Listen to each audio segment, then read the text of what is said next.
Let's all go to the lobby. Let's all go to the lobby. Let's all go to the lobby.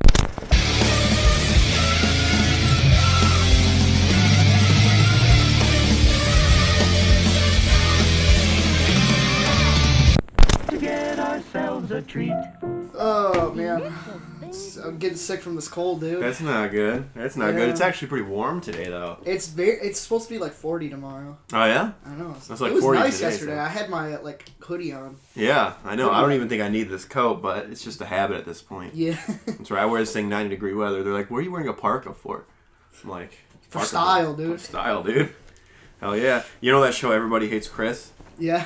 They had an episode once where there was like a leather jacket on layaway. Uh-huh. And it's like he wanted it right now because it was cold, and he's like, I want this cool leather jacket. And then he's like, well, you know, there is layaway. And he's like, that's awesome. So we got layaway, and he's like, I didn't think this through because it shows him like 6 months later in like the dead of summer, and he's wearing like this hot-ass leather jacket. You know, just because you have it doesn't mean you gotta wear it. I know, right? And then he just passes away. No, he passes out because of the heat. Oh, he passes away. That's funny. Everybody hates Chris, for sure. Yeah. Even God. Oh my gosh. Okay, so you ready to start this thing? Yeah, let's do it. Okay. I thought we did start this thing. I thought this was it. No, it has started. I'm talking about you want to start the real thing. Yeah, let's do it. Okay, sounds good. That's my Drink that milkshake. Drink that milkshake, bringing all the boys to the yard. Alright, let's get into news here. So, you know, the Lego movie came out when? Like a while ago? Oh, yep. You know, no one thought it was going to succeed. And no one thought it was going to succeed. And you know how Hollywood likes to basically capitalize on things that are successful and constantly repeat themselves over and over and over again? Yeah. They're doing it again. Funko Pop. Funko Pop movie. Actually, I had a friend. I was just hanging out with him this weekend. He said, dude, remember when I called that like 2 years ago? I told you that they were going to make this movie. They're making it. Yeah. I'm like, dude, you're a prophet. It's crazy. Apparently, because Funko Pop is licensed to every single character on the face of the earth almost, right? Uh-huh. Apparently, it's going to be like this huge ensemble, and they said, the company has said that they want like the biggest voice cast, like this crazy ensemble, like the biggest ensemble voice cast of all time, is what they said. Okay. So, it's going to be interesting. I don't know. I bet you any money Chris Pratt's in it. Yep, 100%. I bet he's the main character. Yeah, I bet you he's Emmett. He's the Funko version of Emmett. Oh my god. Oh no. That would be so weird. That's literally, I bet you any money that's the first thing that happened in the writing room. Let's do that. Oh man. I mean, I see the potential in it, but again, like, we have a I almost said Playboy. You did say Playboy. Yeah. Playmobil movie coming out later this year, again, trying to capitalize on the whole Lego movie thing. And now we got Funko Pops. It's like, I don't know. You think it could... I mean, anything can technically You know work. what? Because I think everyone had their doubts about the Lego movie, like, it looked stupid. And I thought it looked stupid, too. Right. But it turned out to be pretty good. Mm-hmm. The thing is, like, this could work. It could. It could. It could. I'm not... I don't know. They're going to need to bring their A game. Yeah, if they have... Sorry, how do you think they're going to... Do you think they're going to full-blown go Lego movie and kind of do a kids movie, but it has like an adult edge to it, or do you think they're going to go full-blown kids movie? Yeah, I think it's going to be literally the same humor. The same type of humor? Okay. Yeah, because I super like... meta, too. Yeah, that's exactly it. I like that humor, though. I like Lego Batman and stuff like that. Yeah. I thought that type of humor is like really good. If they do it any other way, I don't know how it would work. Right. Unless they go full-blown like rated G, like VeggieTales kind of movie, which I don't think... VeggieTales has not has not stood the test of time. It has not. No, it hasn't. Those CG tomatoes and cucumbers, you don't think they've held up? I don't think the voice acting held up. Good stuff. I just dropped my bottle cap, and now I can't find it. You know, that's always the worst. That's because my room sucks. So that's all good. Well, I probably could find it if I got up out of my chair. You could just put it down and just... I'll just put it on my computer. So when I swing... No, I'm just Don't joking. do that. Yeah, I won't do that. All right, that's all we gotta really say about that, right? Yeah, it was announced, and it has potential. That's all I'll say.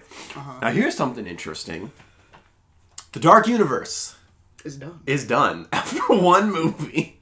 Yeah, I heard that it's just because Tom Cruise didn't understand what they were going for in this movie, which I feel like they should have talked to him about it. Right. Yeah. I mean, because Tom Cruise kind of likes to take charge of everything, which I don't know why The Mummy was so bad. I mean, did you see The Mummy? No. It was not good, man. Yeah. It was really bad. But, okay, so, for those of you, most of you probably know that, Universal is kind of arguably credited with creating the Dark Universe. I mean, sorry, the cinematic universe, technically. Yeah. If you really want to get technical with it, people can be like, oh, well, Universal did it first, before Marvel or whatever. And yeah, that's kind of true in a certain light. So they obviously tried to capitalize on that with, 2016's Mummy, right? Something like that, when it came out? I don't even know. 2017, I think. Or was it 2017? Yeah, they tried to capitalize on it with The Mummy. They tried to create a cinematic universe with these characters. Again, here's where they went wrrong, though, Tyler, in my opinion. I want to get your opinion on this, too. The problem with the Dark Universe, first of all, they announced it way too quick, and they jumped on it way too quick. Before the first movie was even out, they're like, this is what we're doing. We have a logo and everything. Yeah. This is like the Universal Monsters. Yeah. Okay. Yeah.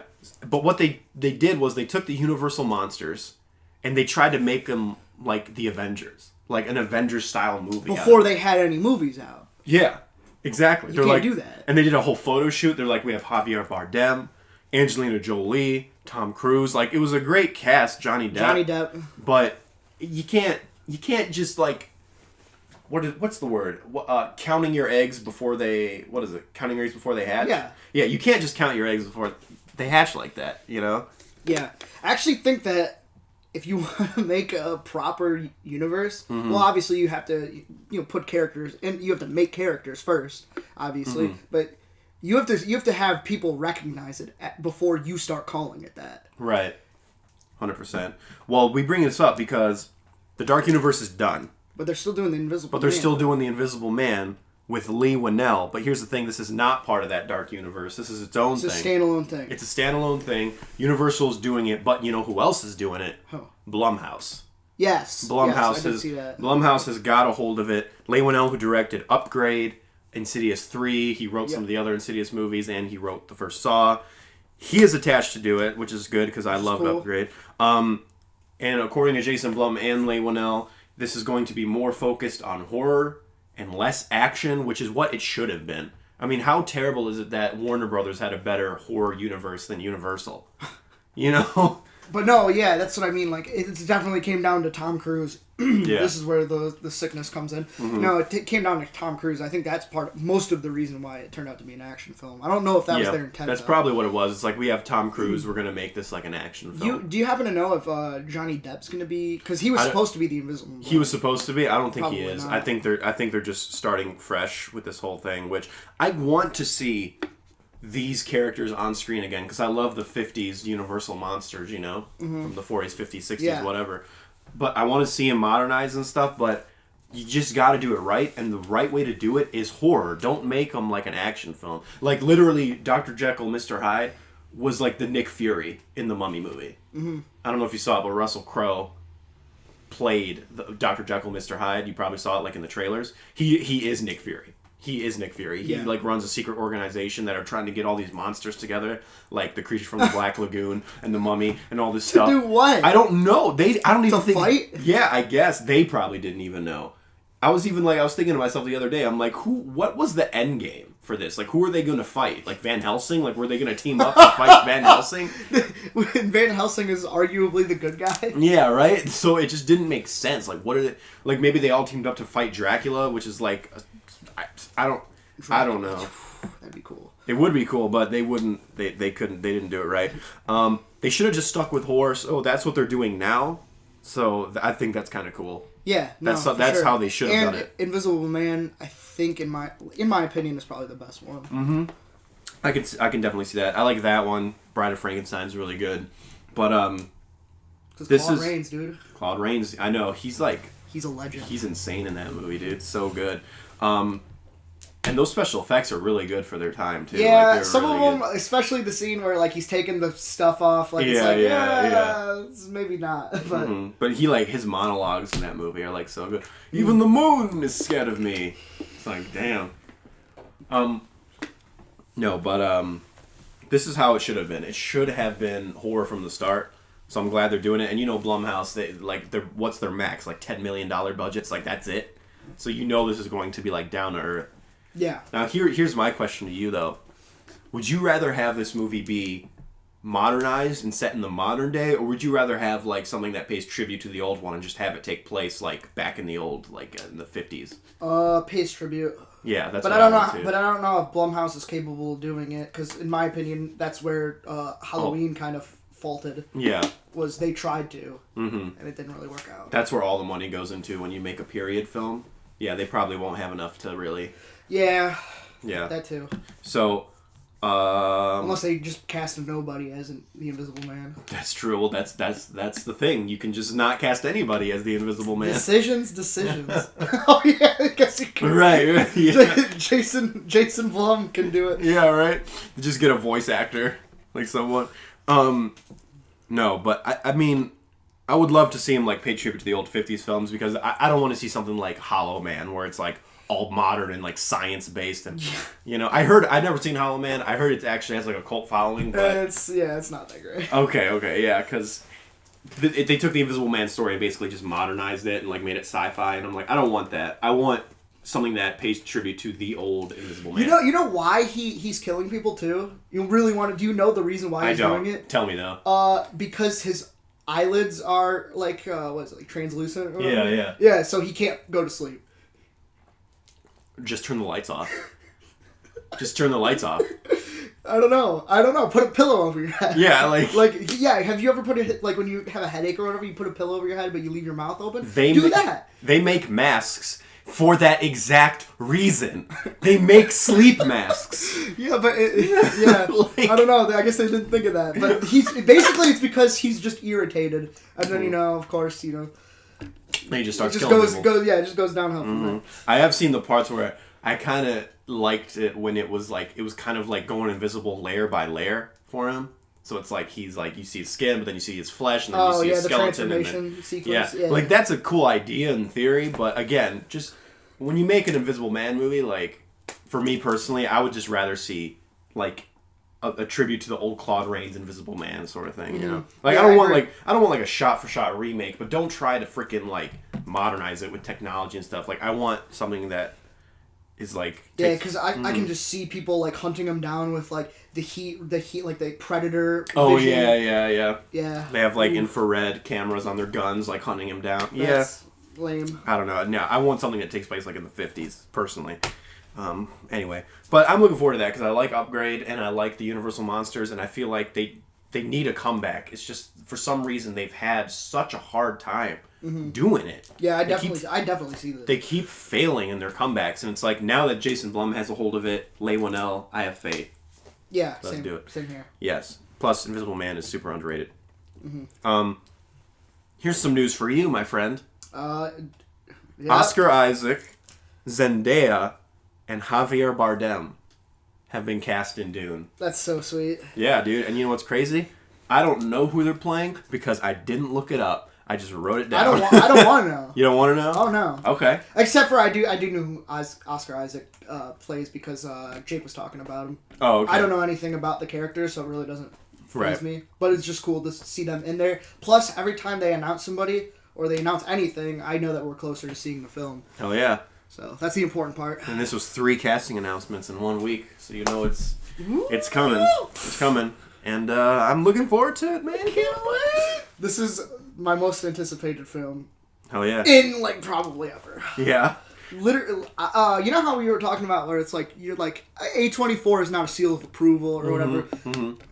Denis Villeneuve, he is a seal of approval for me. I don't think he can do wrong. I literally don't think he can. He hasn't made a bad film yet. I've seen. I think I'm missing like one of his films. That's it. I've seen like all of them. I've seen most of them. They're all really, really good. Even his short. He has a short about like gluttony. It's called Next Floor. Yeah. And like people are just like eating a bunch of food or whatever, and then like they get so heavy from eating the food that they fall to the next floor. It's crazy.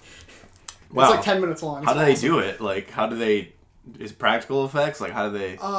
Not for all of it. I know not for that, like, the end sequence, but it's really cool, regardless. Yeah, he's definitely one of the best And directors. gross. It's so gross. Is it gross? It's gross. Is the it food looks gross. The people look gross. Is it like Monty Python, Meaning of Life type gross? When the dude ate like all that and then his like no, exploded? it's a little bit more gritty than that. Oh, okay, damn. Grittier than that? Yeah, dude, we should watch it after this. It's only 10 minutes long. Oh, God. I'm nervous. Okay, well, let's move on to the next piece of news. So, DC released a whole bunch of news this week.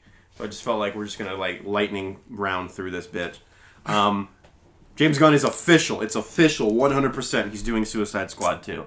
And it's going to be a near reboot, apparently. All right. Apparently they're keeping some of the same characters. By some, I assume, like Deadshot or Harley Quinn, potentially. But he said it's going to be, like a completely different feel. Now this confuses me for a later thing that we're talking about. Yes. I guess. Mm-hmm. So.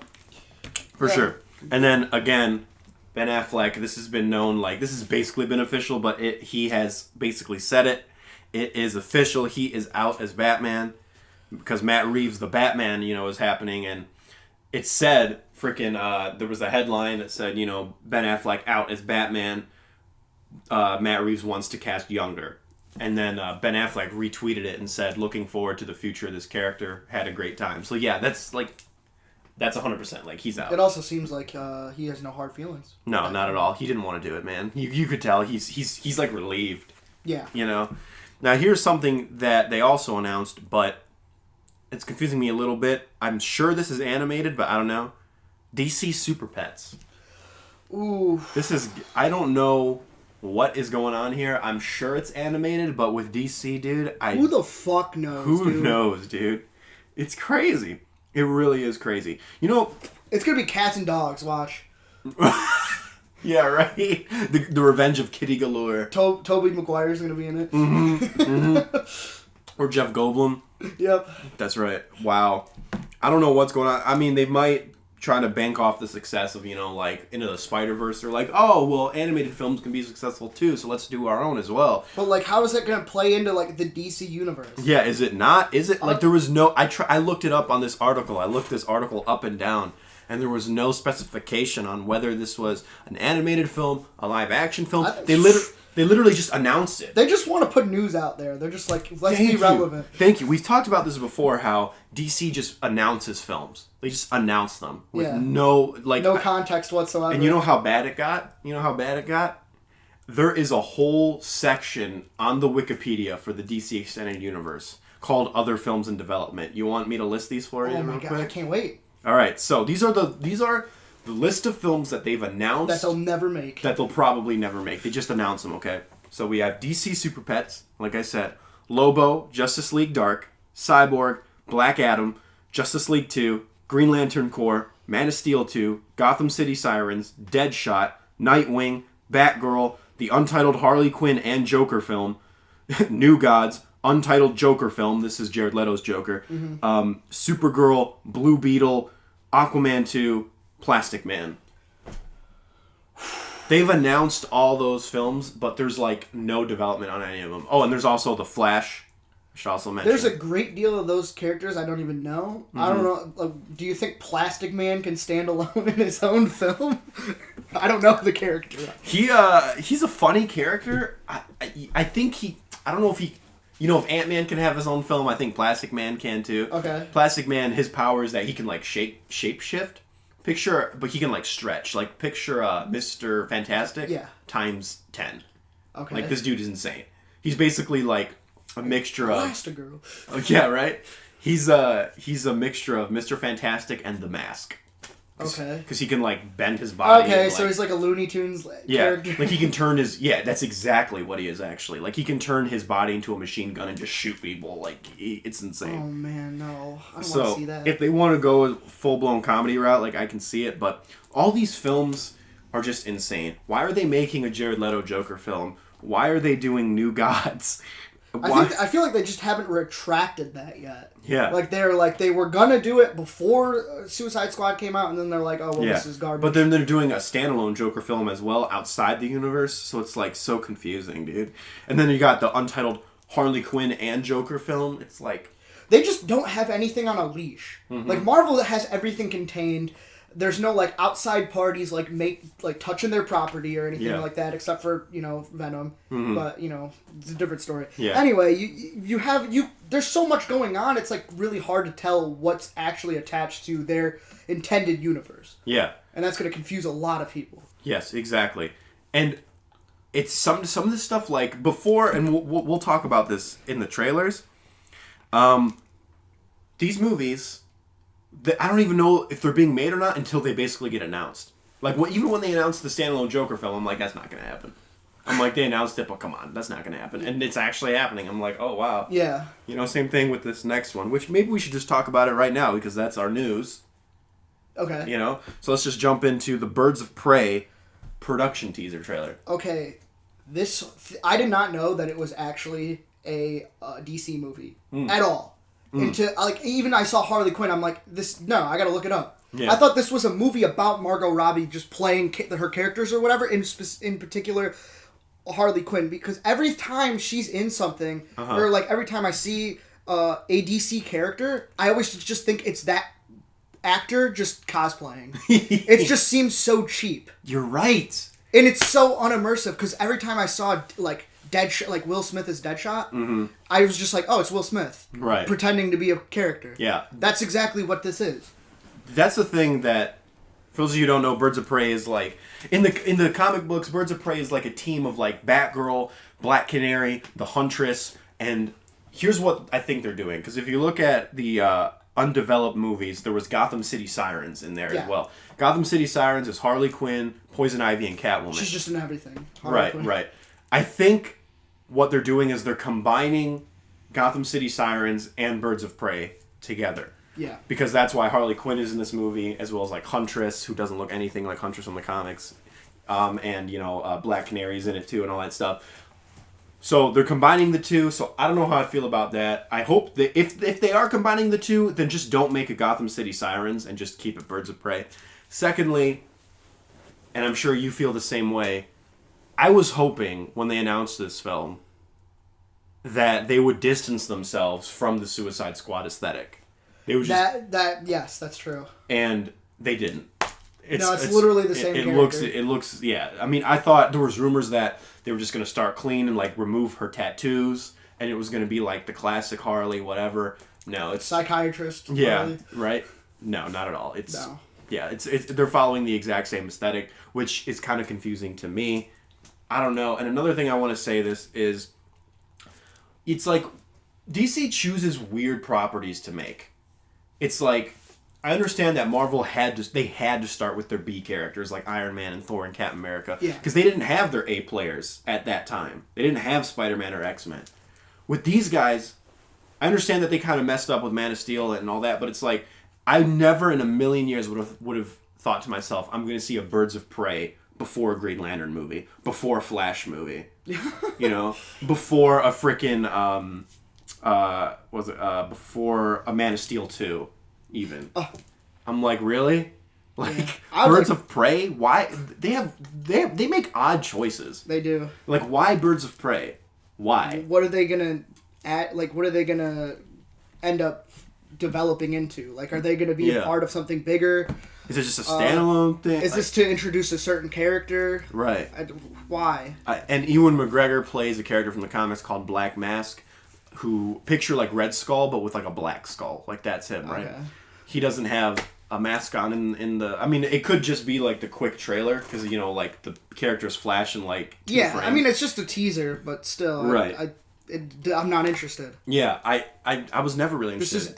This is every bad choice just thrown into like a 1-minute trailer that repeats itself. Yeah, pretty much. I'm just confused with the mentality of like Green Lantern, Flash, even Cyborg, Birds of Prey. They're like, that's the one. Put that in development. Why? Maybe because people thought that Harley Quinn was the best part of that's true. Suicide Squad. Harley Quinn is the most overrated comic book character of all time, dude. I cannot believe the hype she's gotten. Like, she's grown so much in popularity. It's ridiculous. Me and my friends even always joke. Every time there's a Harley Quinn cosplay or something, we're like, man, that's crazy she's cosplaying as such an obscure character. Yeah. I don't know. Do you know the full title of this movie? No. Okay, the full title, they pulled a Borat on us. The full title is Birds of Prey, parentheses, and the Fantabulous Emancipation of One Harley Quinn. Oh boy. Yeah. Oh boy. Yep. Pulled a Birdman. There's some Doctor Strange shit too. Yeah. Or Doctor Strange Love. Yeah, Doctor Strange Love. Yeah. Yep. Lovely. Yep. Man, it... Can't wait. Can't wait. Kathy Yan is directing it. And let me look at what she's done before. Wow, this is like her first big film. Okay. So, there you go. I hope you kill it, but I hope you kill it too, but I think you guys... They dug you into a hole. Everyone should have just ignored everything that came before it and just... This universe is a mess, dude. The DC universe is such a mess. It's kind of funny, though. Yeah, it's so like, funny. They tried jumping into Justice League so hard. I wish we had, like, surveillance on, like, their room where they just... Yeah, like their meeting room. Whatever. I would love to see what they actually think, like, their thought process and stuff. Yeah, pointing at the board. That would make a great movie. Yeah. And actually, that's a movie that I came up with, like, an idea, basically. Oh, yeah. Remember when we talked about doing that? Oh, yeah. Everyone had, like, it's so dumb. Come up with a whiteboard. All right. Fantabulous Emancipation of One Harley Quinn. All in favor? Yay. Yay. Harley Quinn? Yes. She has to be naked, though. Yes. It's like, okay, what? Oh, gosh. So, February 7th of 2020. So, literally a year. A year from now. It's gonna be out before Wonder Woman and the Batman. And there you go. And that's all the news, right? That's all the news, baby. Good. Oh. All right, let's talk about some trailers, shall we? Trailer trash. Speaking of trash, in my personal opinion, Mickey Rourke is kind of not that Mickey Rourke is trash. No. I like Mickey Rourke. No, he's good. I'm saying this trailer though. I mean, Mickey Rourke has not been in anything good in a while. I'm surprised we're even talking about this, because is this like the Masters of Horror, like the old school Masters of Horror? Well, you know what I'm talking about? Well, yeah. Well, I think is Joe Dante doing like one of the films? Yeah, he is doing one of them. Yeah. Okay. This is Nightmare Cinema, which is a horror anthology film. Yes. And I've seen so many horror anthology films, dude. It's kind of crazy. Yeah, but they used to, because there were like 5 Masters of Horror. They used to have a Masters of Horror series, and I watched a ton of those movies. Yeah, and it has literally the same quality of the films, and it's kind of like, it's kind of gross looking. It's not very appealing, the video quality. You know what I'm saying? Right. But this one, there's like so much going on in this trailer, like all these stories and shit. There is. I mean, I feel like we've had a resurgence in horror anthologies within the past 10 years. I mean, VHS, ABC's of Death. ABC's of Death. Yes, baby. And there were sequels to both of those films. Yes. And so many other anthologies, even Ghost Stories can be kind of considered an anthology. This is like another one. I feel like I've just seen so many anthology horror films now. I'm just like, man. Even Black Mirror can be considered kind of horror-esque. Yeah. I just feel like I've seen it before. And I love how in the trailer, because I haven't seen it, you just saw it. In the trailer, didn't they brag about the Rotten Tomatoes score? Did they? Yeah, 92%. 92%? Okay, well, it's at 88% now. And they only have 16 reviewers. Oh, so there's not even a consensus. So it's weird that you're bragging about your Rotten Tomatoes score, but you only have 16 reviewers. So it must be coming out soon then. I think so. I mean, this is definitely, I think, like a VOD type movie. I'm not sure, though. But, I hope they don't play them in theaters. No. Or maybe limited, but we don't know. I mean, Joe Dante, Mick Garris, and David Slade. Not that I'm saying that this looks terrible or anything like that. There's a lot going on, and everybody has their own unique story, and some of them can be good, even with a smaller budget or whatever. I've seen them pull it off, and VHS and stuff like that. Yeah. I don't know. That's the thing with anthologies, man. They're always such a mixed bag. I don't want to pay movie theater money for this. Me neither. But Mickey Rourke is getting work, it's been a while, you know? Yeah. What was the last thing he was in, Expendables? I Can't even remember. Yeah. He had a comeback, man. He was on like that comeback. The wrestler. The wrestler stuff. Iron Man 2. And then he just fell back off again. Yeah, he had like Sin City. Yeah. And then, the sequel to Sin City, I guess, would be like the last thing he was in that I remember. It's just crazy because he had the comeback and then he just fell off again. That sucks. Yeah. July 12th is when it's coming out. 2018. Okay. Or 20. Still got a little bit. So, yeah, I can't really say that I'm necessarily looking forward to it. Nah, me neither. Well, let's talk about a documentary, shall we? Apollo 11, yes. Now, okay, I even said this in my Stardust review. This is a topic that has been covered so many times, but I'm still looking forward to it. No, it looks good. Yeah, it does look good. But I always think it's interesting that these documentaries and like the feature film reenactment always comes out within like a year period. So because you have like On the Basis of Sex and RBG coming out, and then you had First Man, and then this. Won't You Be My Neighbor, and then the Mr. Rogers movie. Mr. Rogers, yeah. Yeah. It's crazy. Mm-hmm. I don't know why they're doing this. It's kind of weird to me. It's usually like the other way around though, where the documentary comes out first and then the feature film. Yeah. But now it's kind of reversed, where First Man came out and now Apollo 11's coming out. The thing that really, first of all, I'm a huge space guy. I like space. It's sort of like one of my side interests. Like I just like space and like NASA and all that stuff. Astrology, astronomy, all that good stuff. So what really is attracting me here is apparently the 70mm footage. I don't know if this was shot on 70mm, like back in the day. That kind of seems unlikely. Yeah, it does. It might be upscaled to 70mm, which is kind of iffy because, when you upscale footage, it doesn't turn out that great. Yeah. Maybe it's remastered in a sense. I don't know exactly how they're doing it, but it did say 70mm footage. That's the thing that's getting me interested, personally. I would love to see this whole thing in 70mm. That'd be dope. Yeah, I mean, when I was seeing the footage, I'm like, yeah, I can see that Damien Chazelle, like, kind of saw this footage, or a lot of it, and then, like, try to capture the, like, image for image on a lot of scenes. And I'm like, I'd like to see how it actually played out in real life. Yeah, me too. Because I don't think I've ever watched the moon landing footage. I mean, I've seen it, like, but I've never watched it, like, completely. Yes. No, I get you. I've seen some of it too. Like obviously, like the One Small Step for Man. Like I've seen that. It's inescapable. It's inescapable. Yeah, but I don't know. I think this could be a fun documentary, especially for people who are interested in the subject matter, like myself. Yes. Yeah. So, and again, 70mm. That's IMAX. Like, sign me up. Sign me up. Now this is something that better get a movie theater release. Yeah. If you're gonna do the 70mm, you have to see it like that. I think it has to be. I think they are. Yeah. 100%. All right. Let's talk about another film I'm not excited for. The Hole in the Ground. Yeah, it started off where I was like, oh, this could be cool, I guess, and then kind of got generic after a while. You know what this movie is? And I've been noticing this a lot with like not just this, but like movies like Pet Sematary and like other films coming out. This is indicative of Hollywood's thing of copying films that are successful. And in this case, basically copying themselves. Yeah. They're trying to do Hereditary.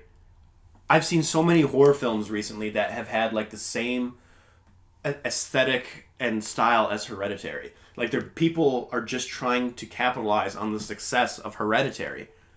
And just, it's annoying. Yeah, it's like, I mean, Hereditary wasn't the first one to do like the psychological, like the slow burn. No, but you can tell though. But the style is like the same, even with like the desaturated colors and just like the atmosphere. It's like now this to compare it to Hereditary, like the trailer for Hereditary did not make it seem like it was going to go like off the walls, like supernatural. I felt it did more so in the movie itself. Yeah. Like, I didn't really know. I thought a lot of it was going to be, like, metaphorical. Now, this one definitely felt like it was just, your generic supernatural. That's the payoff, is what I'm trying to say. It seems like they took a generic possessed kid story, which has been done so many times. It kind of seems like it's an alien, though. Yeah, like, but even that, though, like, that's been done in, like, Dark Skies and, like even The Prodigy coming out. That's coming out this month.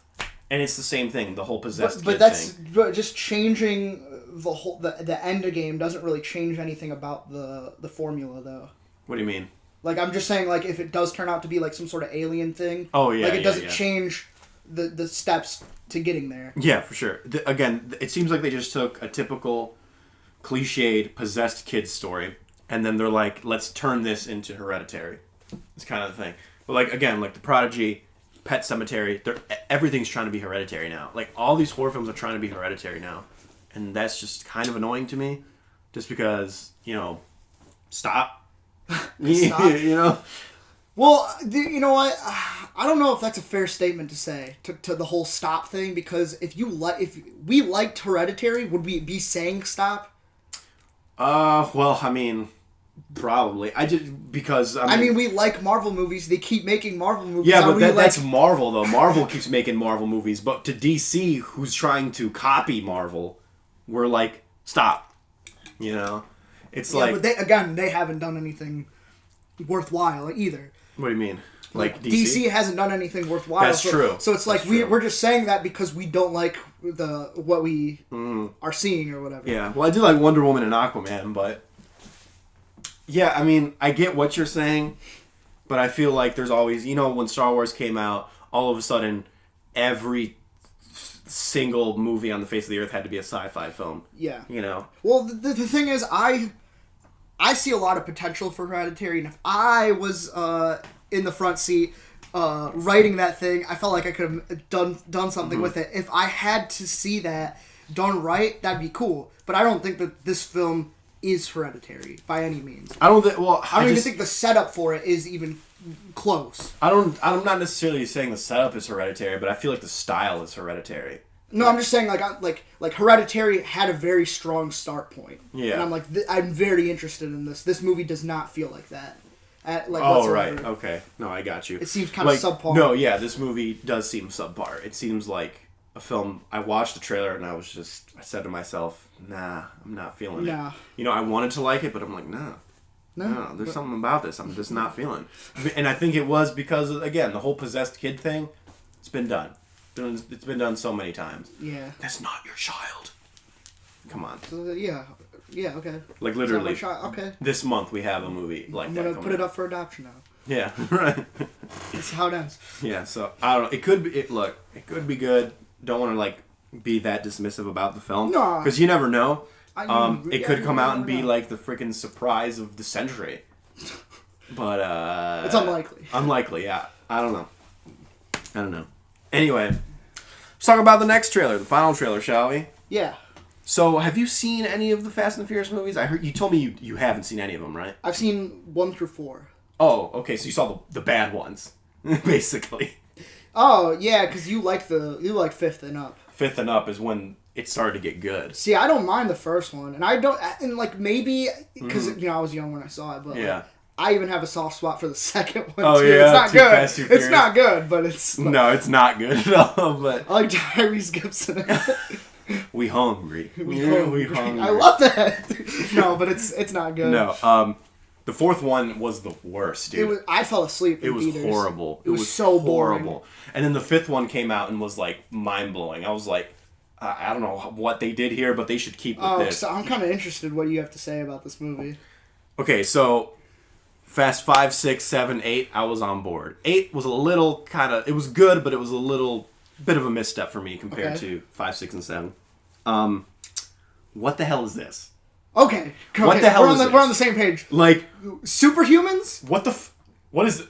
Okay, they finally jumped the shark. They think that this is like the pinnacle of their franchise. I bet you any money that's what they think. Mm-hmm. This just seems like they're giving up to me. Yeah, first of all, I understand that since the 5th movie and up, they've become really self-aware. They've had ludicrous, almost Roger Moore, James Bond style action scenarios where this stuff is unfeasible, it can't happen, it's impossible, it's ridiculous. But you're along for the ride and you love it because the movie knows it's ridiculous, right? Sure. And you're with it. And if you go to a Fast and Furious movie and you're that guy who's like, oh, that's so unrealistic, you don't belong in the Fast and the Furious movie. Yeah, you're not. You're not the type of people. You're in the wrong place. Yeah, you're in the wrong place. But even that, though, I could accept driving through skyscrapers. I could accept The Rock guiding a missile with his hands.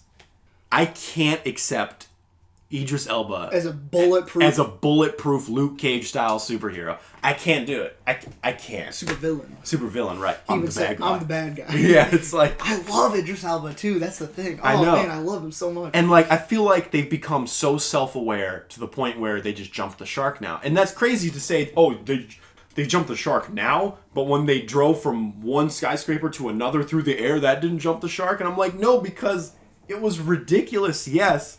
But it still fit within the confines of how ridiculous. Well, also it's a Fast and Furious movie. You're driving cars, of course. This movie, Fast and Furious, presents a movie that has nothing to do with driving. Yeah, exactly. Hobbs and Shaw. Which why make a spin-off in the first place out of these characters? Like you obviously haven't seen these characters because The Rock, was from I'm 5, familiar with them though. They're the ones who's hunting down like Paul Walker and his gang, right? Yeah. So they made they made a spin-off of these two characters. Hobbs Hobbs from Fast 5, and then Shaw, who was the villain in Fast 7 and 8. He wasn't the villain in 8, but he was in 8. Mm-hmm. And then it was odd. Yeah, they had some good scenes together, but I don't know, man. Making a spin-off just doesn't seem right to me. It's just so odd. And it's like, if you want to make the spin-off good, I will say some of the action does look fun, but superhumans, man. Sure, yeah, that's too much. That's too much. I know that people are like, that's too much? Yes, it's too much. Because that tells you that if they do like a fast... I don't even know if they're planning on doing that. I don't know, because apparently the cast don't like each other. Like, I know that The Rock and Vin Diesel, like, hate each other. Which is funny, because they're, like, both, like, diehard, like... Yeah. I heard they're really into D&D. Like, really? both of them are. Really? Yeah, which is sick. I watched Vin Diesel, Matt Mercer, because I love Critical Role and stuff, but he was doing a dungeon mastering for Vin Diesel, and I was like, that is so sick! Yeah, maybe that's what did it. Maybe that was what ruined their friendship. There is a D&D dispute. Yeah, no. A triple D. Dungeons and Dragons dispute. Anyway, because if they do more of that stuff... Mm-hmm. They're going to incorporate that nonsense into the canon. Yeah. Like, superhumans are just going to be running rampant. Yeah. Like, what? And The Rock has come out and said, oh, this is a very different Fast and Furious movie. And I'm like, yeah. No shit. It speaks dude. for itself. You have superhumans in this now. What just happened? Like... Yeah, no, I couldn't believe I could it. see a ton of people being on board for this. Yeah. I'm not. A ton of people were on board, at least on Stardust. They're like, oh, because the action looks great. This is your typical goofiness of the Fast and Furious. But I'm like, no. Typical Fast and the Furious goofiness is here. This straight up went like way above that. Like that. I mean, I would have accepted them going to space more than this. Nah. Probably not. That's debatable too. Yeah, that is. Because there was always the running joke is like they need to go to space in the next one. Dude, they'd be crashing cars into like a satellite or whatever. Yeah. Like, oh no, please. That was always the running joke. They're like, when are they going to go to space? Like, when are they going to jump that shark? But I feel like they just did. Like, wow. Superhumans, dude, come on. It only took them 9 films. And it's crazy when you look at the first one and then you go to Hobbs and Shaw and it's like, what happened? Yeah, maybe that's why I struggled to get on board, because I saw the first one when it first came out. Yeah. And I like it. Yeah, it's a good one. I like the first one too. But it's like they're not the same, so I'm like, what happened? Yeah. I guess it's just because that transitional one, the fourth one, was just so boring, and then to jump to that nonsense. Yeah. In the next one, I'm like, I don't really see it. Yeah, that makes sense, because Fast 4 and 5 were very different, because Fast 5 took the series in a whole new direction, but I feel like it worked because there were no superhumans in it, and because they put the action, the over the top action, like in the forefront, and it was just really. They needed to make a drastic move to like keep people interested. Yes, they genre hopped too. Basically, in the fifth one, they basically went from street racers to like bank robbers and like heist. The heist films. It was a good heist film actually. They kind of started with that a little bit. Yeah.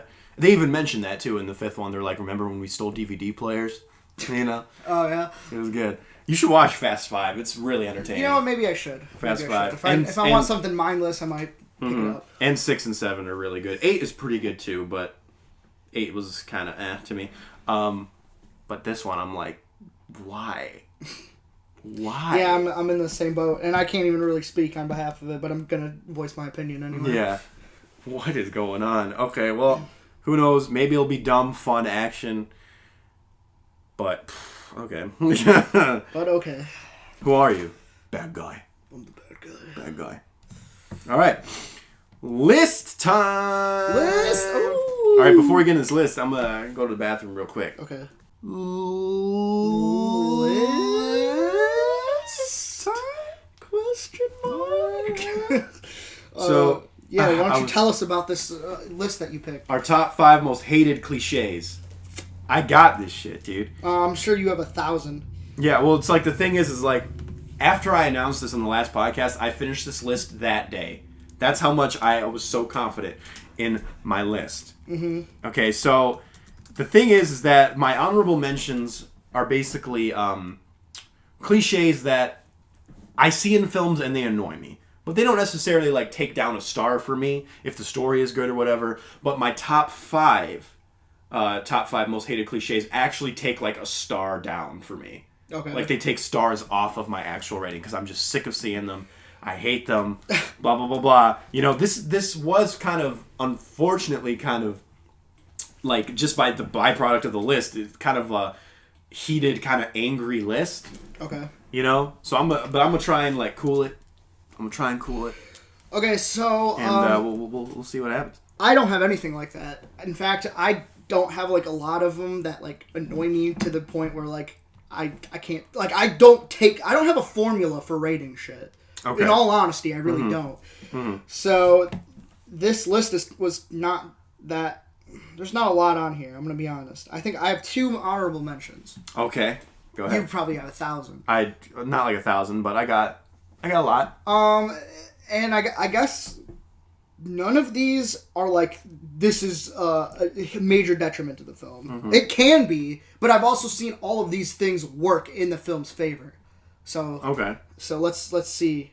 Do you want me to start first? Just put your 2. Just put your 2 out there. Okay. The bad guy is never dead. Whether they are completely obliterated or stabbed 1,000 times, an action or horror villain just always gets back up. Mm-hmm. It's kind of annoying, but it's like, I can live with that sometimes. Okay. And the other one is the What Happened to Them title cards. It's just kind of completely uninspired. It doesn't sufficiently end a story arc unless it's a documentary. Show us. Don't tell us. Okay, yeah. Okay, we actually saw a movie that did that. Yes, we did, actually. Yeah. Okay. Which is why I kind of, like, when it happened, I just started, like, smiling and, like, put my hand over I'm like, okay. Okay. All right, first thing for me, touching through the interrogation... Oh, God, I can't talk. Touching through the interrogation police glass, or like the phone call police glass. When the character has to put their hand up, and then the other character from the other side puts their hand up so they can touch each other. This has been done to death, dude. It's in whenever there's a setup for that to happen, where they're talking to each other on the phone, whatever, through glass. That always happens. That's so funny that you say that, because you know what movie does this? What? If Beale Street Could Talk. I knew it! I saw that in the trailer. I saw the fact that they were doing it, and I knew they would do it. I'm sick of it, dude. They did it in Justice League. They've done it in Beale Street Could Talk. The movie that didn't really bother me was with First Man, because it's a little subtle. It's not a police situation. It's just like a kind of a containment situation, mm-hmm. And it's kind of more subtle because it's more like their fingers just sort of touching. It's so cute, dude. It's cute, and they've been separated for so long, and now that they're so close together again, it's like they can he finally there's like a mission completed, and it's like, okay, we can get back on track. Right, exactly, and but dude, every time I see a scenario. Someone puts their hand up to the freaking glass, and then the other person puts their hand up. It's super annoying to me. All right. Next one, and this one is insane to me that you just have never, even thought of this. The giant blue beam in the sky. I looked this up, dude. There are articles and articles. Even on listchallenges.com, there's just a list of movies that have had these. I'll just name a couple right now. Amazing Spider-Man, Atlantis, The Avengers, Avengers of the Age of Ultron, Big Hero 6, Captain America: The First Avenger, Chronicles of Narnia, Voyage of the Dawn Treader. There's been so many of this. Suicide Squad has had one too, mm-hmm. where or Iron Man even had one, where there's something happening. Teenage Mutant Ninja Turtles is another one. They're just coming to me as I'm talking, for real. There's a scenario where some dude has this device, usually the bad guy has this device on top of a building, on top of a skyscraper, and then something happens to where this giant blue beam shoots up into the sky, and that's causing the problem to happen. I know they try to create immediate danger from it, but it's super cliche and it needs to stop. It has died down recently because after Suicide Squad did it, everyone was complaining about it and saying, oh my god, I can't believe they're doing this again. So thank god that cliche has kind of died out. Oh, another thing, speaking of dying out, some of these cliches, like bad guys not looking at explosions, like those old cliches, I haven't seen those cliches in a very long time, so I didn't put those like on my list, because I haven't seen them in a long time. These are cliches I still see today. Obviously, this next one I won't have to explain. It was all a dream / comatose state. Mm-hmm. You know, the whole like, I had a dream and you were there, and you weren't there. It's been done before. Tripping while walking / running in slow-mo. You're trying to make fun of another cliche, but in doing that, you just created another cliche. I hate that. Like in freaking Baywatch, when they're running in slow motion, I'm like, is someone gonna fall? Is someone gonna fall right now? And they did. They fall. Stop. Oh, you're talking about the new one? The new one, yeah, the new movie. They do this in Scooby-Doo. They do this in all these, like, just stop it, dude. It's not funny. We get it. You fell because you're supposed to be, like, cool. You created a cliche by making fun of another cliche. That's insane to me. The midway argument. You know, there's always that time when, especially in romantic movies, there always has to be that conflict where some dude and some girl get into a fight and whatever, but by the end of the movie they realize that they were meant for each other and that they can get past this midway argument and stuff like that. And you always have to go through the motions of that stupid arc of them arguing to them getting back together and realizing that they were meant to be together. You know what's funny? Yeah. Is I didn't have that on there, but I totally should have. Yeah. Because I don't like that either. Yes, I cannot stand that. I hate it. Chasing through the airport. I can't believe this is still a thing. I like Crazy Rich Asians. I do. But really, you're going to have, like, a dude chase someone through the airport and then, like, propose their love to the person they're chasing on the plane and stuff. And then, of course, everyone on the plane has to get up and clap. That is so 90s. It is 90s, and it's happened all the time. And it's still being done. Let's go, Wedding Singer. Yeah, right? It's still being done. Stop that, dude. All right. It was you all along. Whenever there's a character, something happens, maybe there's an antagonist or something, and this guy is chasing the antagonist throughout the entire film, but guess what? What's the twist, Tyler? That the protagonist was the antagonist all along. The Double, Fight Club. This has happened so many times. It was you all along. See, that's not what I thought you meant when you said that. I thought it was like, oh, they had the person picked out, but then it's like, oh, it's actually this person. Yeah, that happens too, but I'm talking more like the Fight Club thing. Where okay.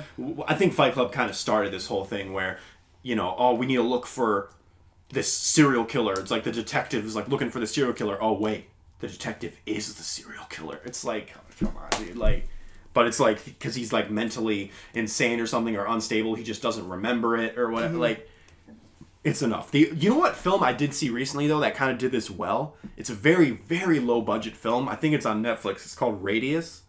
You ever seen this film? I've never even heard of it. You should watch it. It's actually pretty interesting.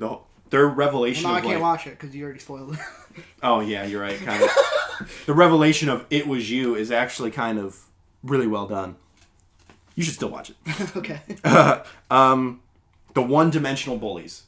First of all, this is why I appreciate Spider-Man Homecoming. Because the bully, Flash Thompson, I liked the development with him because he's just like a collar-popping douchebag, like who's on the debate team, and he's just like some like rich asshole, you know?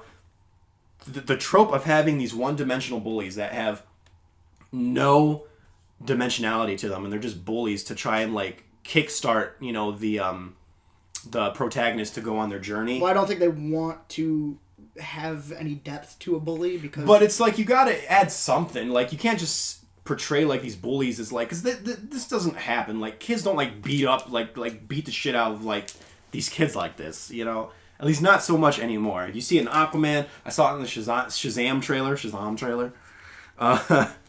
It's just these bullies, even in It. But at least with It, they tried to develop him, you know. But that's another cliche in and of itself, where the bully has like this bad home life or whatever.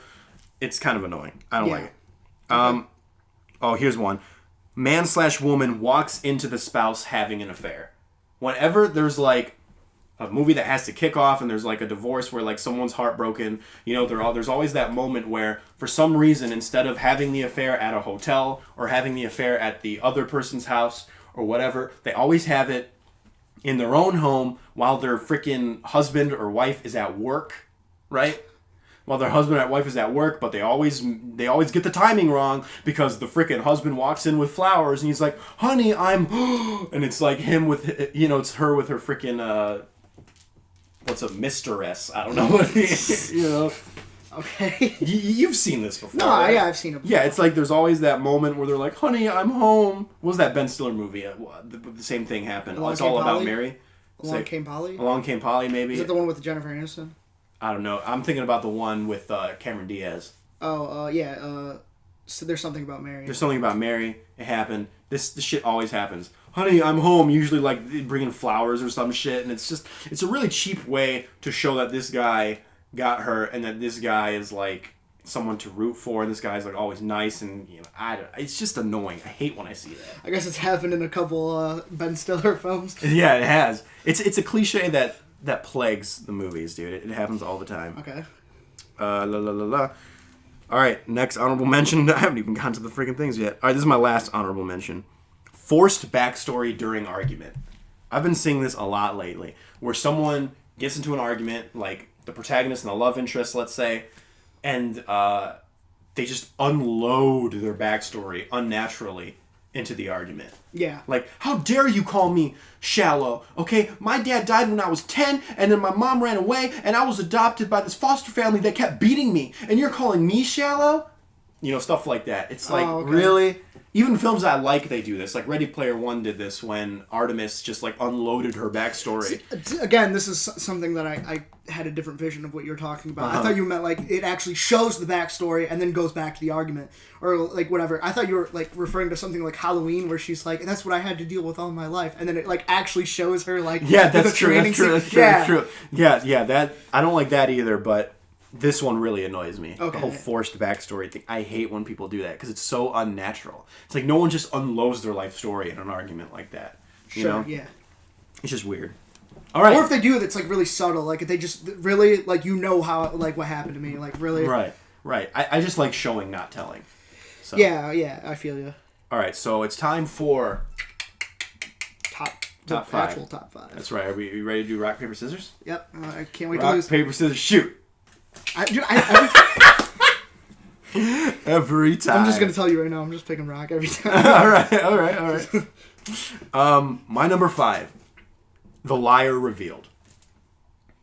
We saw this in Ringo. You saw this in all these other films, but Ringo, for some reason, is the only one I can think of right now where this person goes through the motions of this lie, and then they keep getting deeper and deeper and deeper into the lie, and then midway through the film, or 75% into the film, it's revealed. It's like broadcasted to the world that this person was lying the whole time, and then everyone all of a sudden doesn't like him, and then he has to go through this mopey, sulky journey for him to realize, you know what? Maybe I'm not what I lied about. Maybe I'm not what I said I was, but I can be that thing. I can do something like that. I can do good. So he has to go back and fix all the problems, and then everyone eventually loves him for it again.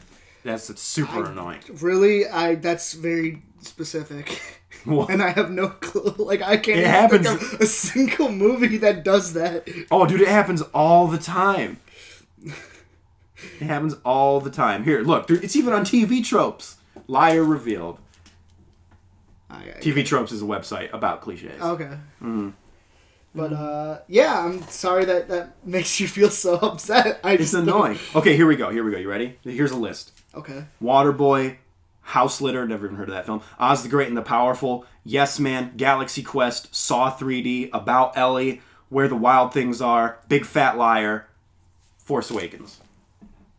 That always happens. Force Awakens kind of did it differently, but you get my point. Okay. Mm-hmm. No, I either haven't seen any of those movies or I just don't like those films. So yeah. I guess the whole liar reveal thing, it's annoying. Sure. Okay. It happens. So my number 5 is if there's a main girl and a main guy, they have to end up together. Yep. Why can't it just be platonic? That's true.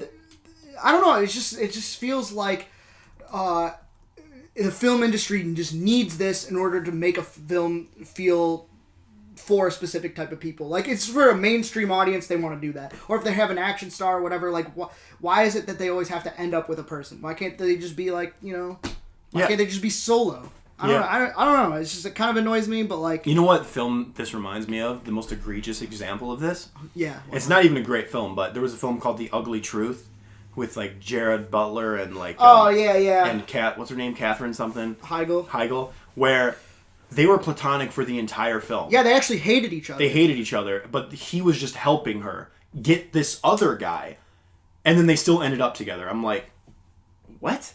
Why didn't you just go? The movie wasn't great, but I would have given the movie some credit if she actually ended up with the guy, and then he ended up with somebody else, and they were just friends. Here's another example. I mean, this movie did a really good job of, like, not wanting you to get back with the other person, but Silver Linings Playbook. Yeah. Yeah. It's just kind of annoying, but it used to happen a lot more often than it does now, and I think that we're finally trying to move past it. But that's why, like, 90s movies kind of sucked for a lot of them. Yeah, pretty much. All right, my number 4. You've seen this in almost every single romantic comedy, not even romantic comedy, any romance film. This always happens. Wedding Crashers, The Notebook. I'm sick of it. Cheating is okay if it's with the one you love. I hate this cliche, dude. This is so annoying. You know when there's, like, a woman who's, like, has, like, an arranged marriage or something like that, or she's, like, engaged or something, and then they find, like, the one they really love. Maybe it's a person from her past, right? And then it's like, oh, but there's, like, this tug and forth, you know, but she finds her true love, you know, sort of thing. Mm-hmm. Oh, what was the one with Amy Adams, that terrible film? Leap Year. Okay. Again, The Notebook. This always happens. It's like, and usually another cliche, just to tack onto this one, is if this does happen, they usually try and make the fiance or the person she's cheating on, they try to make them like this one-dimensional asshole who's also cheating on the person. You know, they're also cheating on, like, the spouse. To even the playing field. To even the playing field, to make you not feel bad for this person. I hate that. See, now, the crazy thing is that The Notebook didn't do that. That guy was just a nice guy. James Marsden, like, he was just a nice dude, and then Rachel McAdams was like, oh yeah, but I'm gonna cheat on him with you, Ryan Gosling, because, you know, he's Ryan Gosling. There is a film that actually it was really hard to dissect it because of this specific thing, and that was Brooklyn. That came out a few years ago. Never seen it. Because the guy, they had this, like, Italian guy or whatever, and I thought that he was going to become a douchebag at some point, and then she goes back to her, like, hometown, and she starts seeing Domhnall Gleeson for a little bit, but, like, they're not, like, it's not, like, sexual or anything like that. It's just, like, they kind of go on dates, and there's like this little fling going on, but it's like, if they would have made, like, the Italian guy was super nice all the way through. He was, like, the nicest dude. And it's like, come on, why are you doing this? Yeah, like, why are you doing this? I hate this cliche. And it was kind of nice, though, that they didn't make him out to be an asshole, because then it didn't make it seem like, oh, she has to fall in love with this other dude or whatever. Right. To me, it's like two sides of the same coin. It's like, it's either cliche one way or another, but at like the whole crux of the thing, it's like straight up the same thing. Cheating is okay if you're cheating on the person with your one true love. And I'm like, I hate when I see that in films, dude. It's super, super annoying to me. All right. So that's your I had something else to say, but sorry, I remembered. Yeah. One film that I saw do this, like, greatly, because they actually went against that cliche. They addressed the cliche and went against it, was Drinking Buddies. With Jake Johnson and Olivia Cook. Where, I don't want to spoil it, but let's just say, like, you can see that there's chemistry between these two characters, but they each of them have a boyfriend and girlfriend. And they even set up the bad boyfriend, bad girlfriend thing. And yet they still didn't end up together. I'll just say it, whatever. You know? Okay. Yeah, I mean, I don't know how to address it without saying it. They still didn't end up together. And they still they felt it, they wanted it, but they knew they couldn't cheat on their significant others. Oh, okay. And so they end up with. So that was a good thing to you? I think so, yeah, because it was different. It was something you haven't seen before.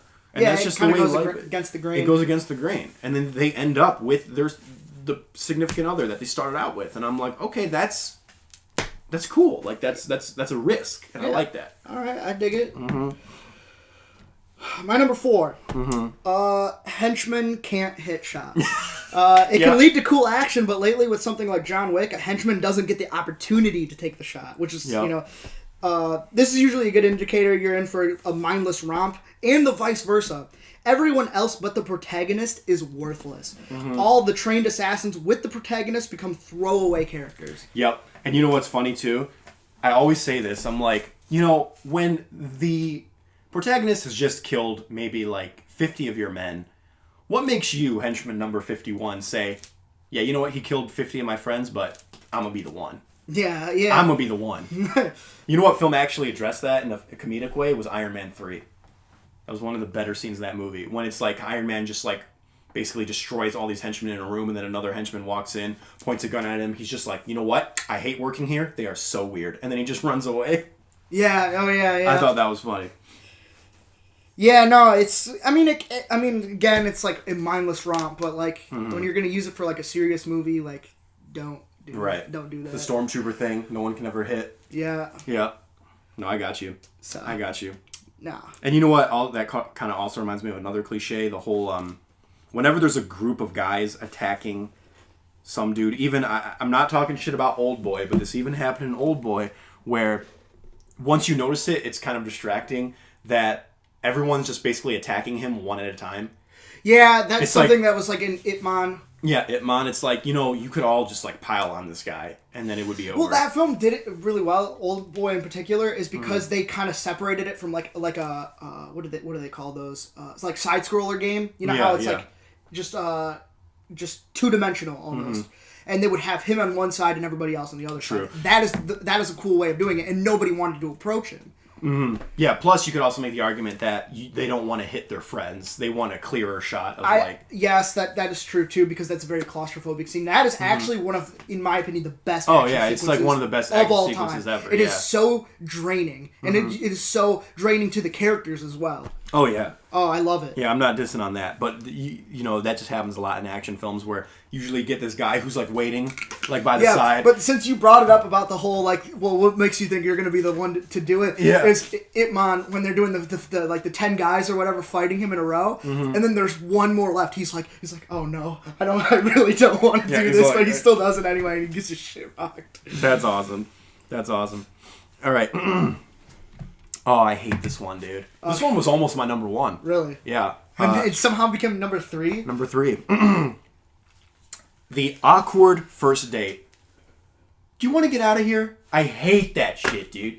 I've seen this so many times. I can't think of a lot of examples right now, but one that comes to my head is Daredevil. This always happens when the guy and the girl, they go out on like this first date and it's super awkward, and they're usually at like some fancy restaurant, right? And it's all awkward. They're like all stiff and whatever. Yeah. And then the guy's always like, do you want to get out of here? And then, they go to like some like truck stop or like some 50s diner or some fast food place, some more like low key kind of place to kind of, get comfortable with each other. And then that's when they start to open up, stuff like that. I'm like, this shit just doesn't happen in real life. This is so dumb. I hate this cliche, dude. It's so annoying. And you know what's annoying about it is like this is like a newer cliche that's been happening in like the last 10 years. And you know what even annoys me more about it is that I said this shit doesn't happen, and guess what? It actually happened to one of my friends. I'm like, are you serious? Oh, my friend Nick went on a date with this girl, first date, right, to this like super fancy place, and he's like, you want to get out of here? And then they ended up eating gas station sushi on a park bench. And then that's when they opened up. There you go. So it's a real thing. But it's still annoying, man. I hate it. I hate seeing it all the time in films. I wonder if I just look this up. Do you want to get out of here? Do you want to get out of here? Like, and they always say that, dude. They always say that. I'm gonna see if like this. If I pioneered this cliche, or if like it seems like some people.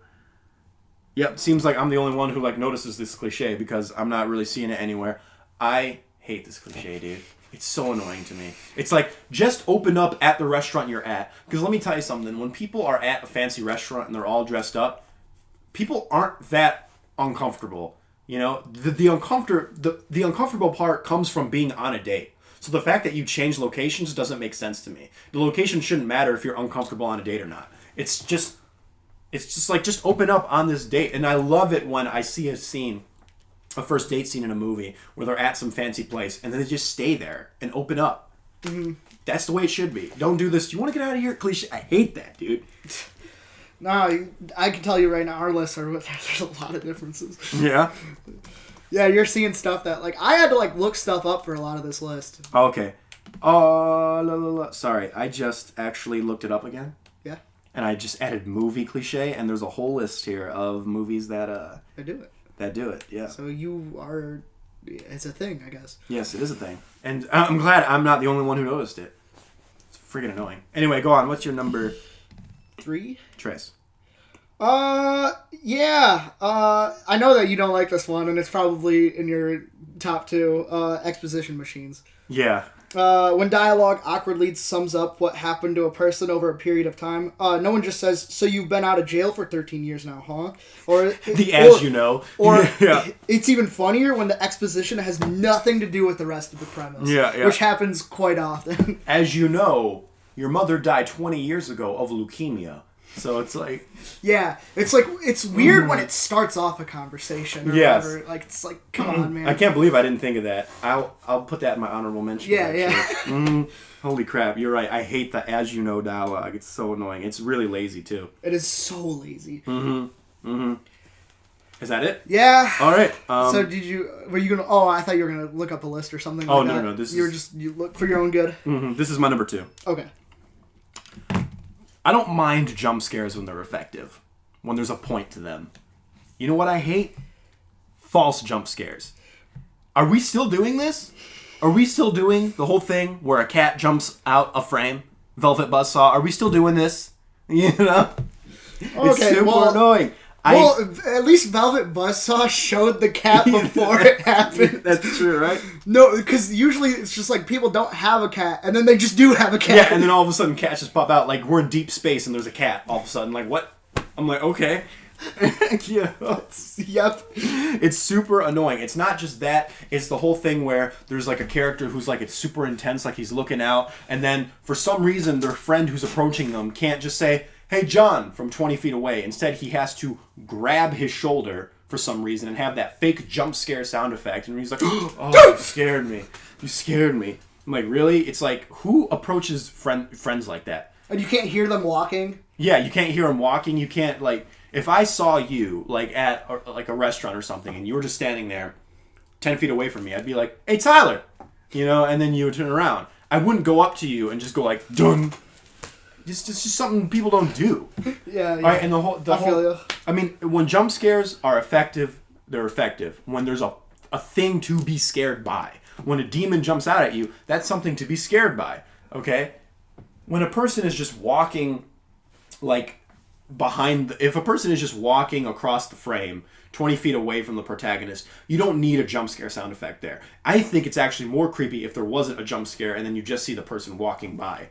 You know, there's one time where I feel it does kind of work though. This is the only scenario is when the phone rings. Oh yeah. No, I like that too when they use an actual sound. Yes. To scare you. I think I was watching a natural sound. Yeah. I was watching a review of Signs recently, and there's a jump scare there where they're tending to the dog or whatever, and it's a really quiet scene, and the dog just barks.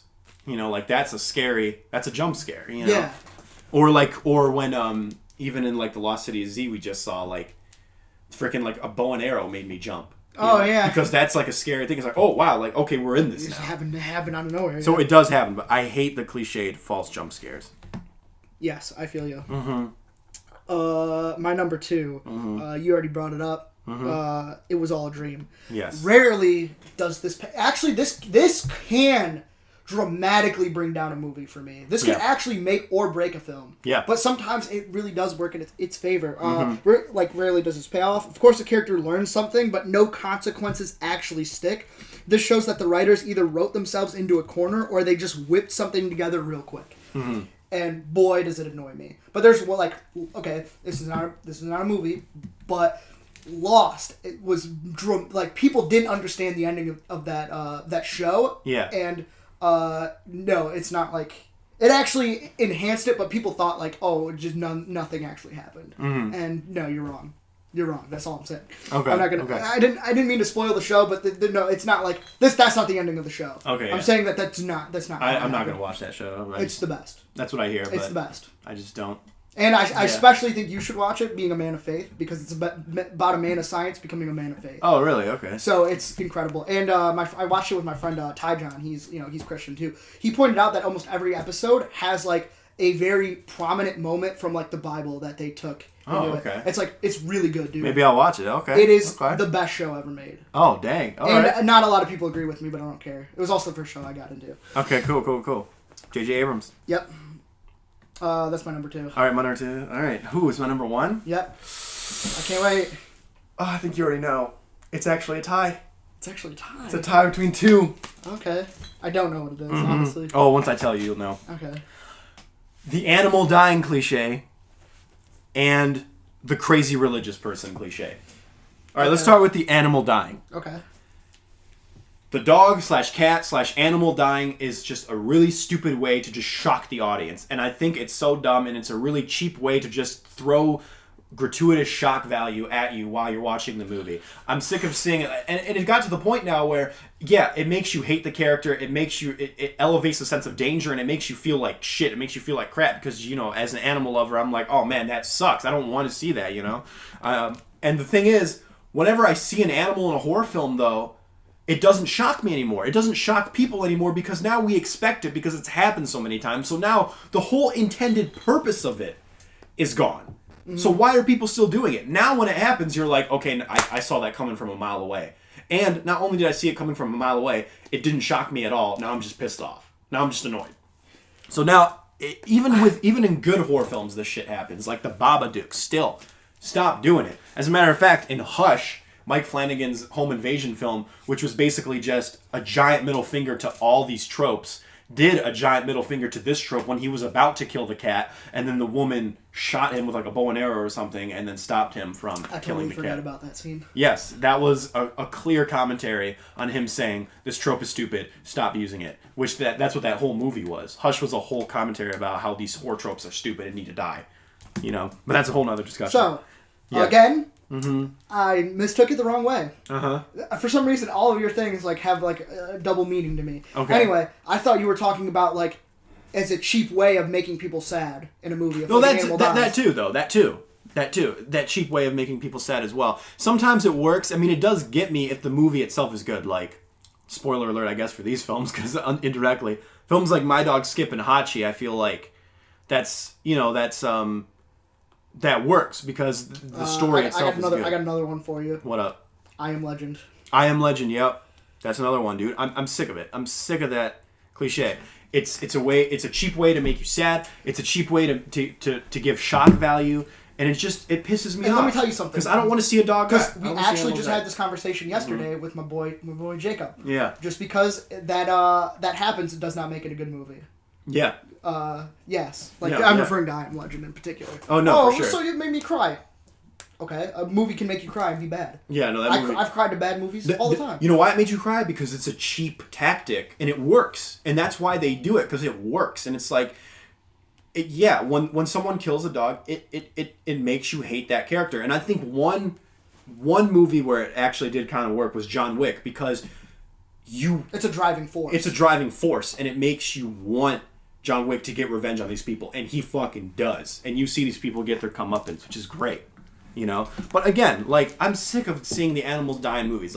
Stop it, dude. It's a cheap fucking tactic, and I hate it. Stop it. Now let me ask you a question, another scenario. Yeah. Now, this is kind of a weird reference. Secret Window, when he can't remember the actor's name. Johnny Depp?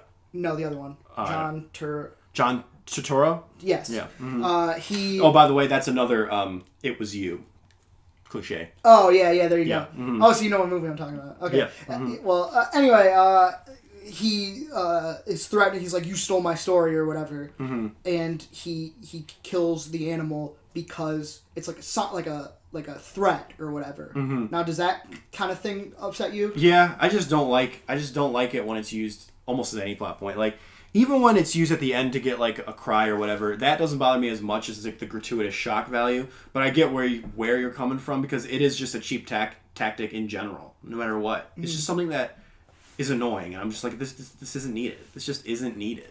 You know? Why? It's like, it's just a stupid, cheap tactic. And I'm like, come on. Okay. You know? And then, obviously, the crazy religious person. I mean, you see this all the time. You see it in a lot of Stephen King movies. Children of the Corn, The Mist, even that freaking Wanough film. This is just annoying to me. Stop trying to portray, especially Christianity, as like this evil thing, and that the whole thing of like this organization takes the Bible, but it takes it in this direction and in this context and interprets it as evil, and then commits all these evil acts. It's annoying. Like, stop doing that. We saw this in The Purge too. Like, this just happens all the time. Stop doing it, dude. It's super annoying. It's just super annoying. And I'm not even saying this as a man of faith. If I wasn't a man of faith, I would be annoyed too. Because I'm just like, enough. Like, I've seen this so many times. Stop trying to portray Christianity, which is like a good thing, as like, oh no, but, you know, it's evil because it's about, I don't know, tradition and fundamentalism, and that's a bad thing. I'm like stop. Why is that a bad thing? Yeah, it's like, what is going on here? It's like, no, dude. The core of Christianity is about helping others and not killing. Thou shalt not kill. Yeah. That's literally one of the most important commandments of the Bible. So when you have these guys who are killing in the name of Jesus, it's like, But actually, that's not how... That's not how it works, cousin. Okay. And then people will be like, oh, but that's the point, though. But it's like, yeah, I get it. That's the point. It's supposed to, even if you're not necessarily going against Christianity, they're trying to make a compelling villain by doing that. Even something like Seven, it's like you're trying to make a compelling villain. Blah, blah, blah, blah. But it's like, but dude, we've seen this so many times. So even if you are trying to make a compelling villain, can you do it in a different way that's not so blasphemous? Mm-hmm. It's annoying. It's annoying to me. So those are my two, tied for number one, hated cliches. So you... Yeah, I guess now that you mention it, I did kind of get a feel for that. Mm-hmm. My number one. What's your number one? Actually, you brought it up again, so I'm just gonna... It's... Go ahead. Well, it's two different ones, but I mean, it's the same thing. Okay. The medicine cabinet scare. Yep, Fuck off, mate, dude. Yeah, that shit is so annoying. Yep. But yeah, it's the cat scare in horror movies. Yep. Not only is the cat becoming an annoying symbol, but it's a clear indicator that there's something else coming in 2 seconds. Mm-hmm. That sigh of relief hasn't been exhausted since I was like 10. Yeah. It's boring, typical, calm before the storm. Yeah. Lame. So lame. So dude. fucking lame. The false jump scares need to stop. Yeah, it really does. So that was my number 2, and that was your number 1. Yeah. Yeah. That's how much it needs to stop. I feel ya. It needs to stop. And I broke my phone. What the heck? You broke your phone? Oh, man. All right. So, yeah, that's our list. And that was a good list idea. It was. That was a very good list idea. Do you have an idea for next week or no? I can tell you in like 2 seconds. All right. Say it. 1. I'm looking at 2. them. No! You said 2 seconds. 1, 2. Okay.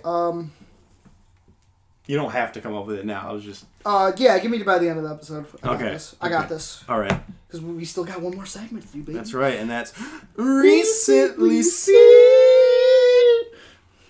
All right. Who's going to start here? Well, we do have a couple that we have both seen, so... Yep. Let me just start off with one, because I'm not even going to give it a rating. Okay. Because I didn't feel like the quality was good enough for me to rate it. I started watching this on DVD that I rented from the library. It's called One-Eyed Jack. Okay. It is directed and starring Marlon Brando. Really? Yes, it's a Western. Okay. One-Eyed Jacks. So it's I liked the movie, but the reason I'm not going to give it a rating is because when I watched it on the DVD, first of all, it looked like shit. Yeah. Second of all, it skipped like 30 minutes of the film, so I had to watch it on Amazon Prime. Really? The rest of it, and it also looked awful on there. So it was like almost hard to like watch.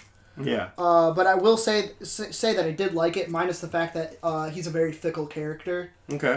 It's on the list of films for Quentin Tarantino, like the coolest films of all time. He has a list. Okay. And it's like, if it's in order, it's like in the top 10. Okay. And I don't blame him. Because he really is that cool of a character. Okay. It's kind of. It almost feels like he's Ryan Gosling from Drive in a Western. Oh, okay. Like he's a shithead at first, and then he just becomes the silent type. Sweet. And it's dope. Okay. But yeah, he's very fickle. So I'm not even gonna give it a rating. I'll just say that I liked it. All right. I'm gonna kind of do the same thing as you. I'm just gonna quickly go through this one here. I saw Hearts Beat Loud on Hulu with Nick Offerman and Kelsey Clemens, I think her name is. Okay. It's a good movie. But it's kind of it's very kind of slow, very quiet type film, really. I mean, quiet not literally, but just because there's music in it. Heart beats loud, dude. But yeah, heart beats loud, and that's kind of what it's about. This movie kind of goes against genre conventions because, again, you know that whole thing of like, it's about like this husband who lost his wife a while ago, and this father is kind of like sort of like a washed up rock star. You know, he never really made it. And then he records a song with his daughter who's going away to medical school soon. Mm-hmm. And so he records a song just out of fun. He puts it on Spotify, gets a bunch of hits. And then like even like a record producer comes up to them. Now that sounds cliche on paper, but the way it pans out is actually not cliche. And it's actually kind of a risk. And I'm like, I'm glad you took that route. I'm glad you took that route with this movie. Because at the heart of the movie, it's not about their rise to fame or anything, because that doesn't even really happen. Yeah. It's more so about the relationship between the father and daughter. You know, that last kind of hoorah before college, I guess you could say. Yeah. So, and it's a like good bonding moment. Yeah, it's like a bonding moment. It's a good, heartwarming film. Gave it 4 out of 5. Because some of the pacing is a little off, but 4 out of 5. Okay. Mm-hmm. I got two. I have 2 other films on here that you haven't seen, and then I think it's And I have one other film that I saw. Do you want to just hit this other one? I don't really have a lot to say about this film. Okay. Actually, kind of forgot about it. Oh yeah. It's called Lean on Pete. I remember how I said that there was 2 horse movies that came out last year. Yeah. This movie was alright. All right. It was I guess it's kind of hard to explain why I don't like this. It's not like I'm not crazy about it, I guess. Mm-hmm. I guess what it comes down to is the main character really decides to do tasteless things instead of literally just getting what he wants from people. Like people like. Okay, so let me explain the premise of the film because I'm just flubbing this real hard. This is why I like to prepare for this, and this has been a lot going on this week. It's all good.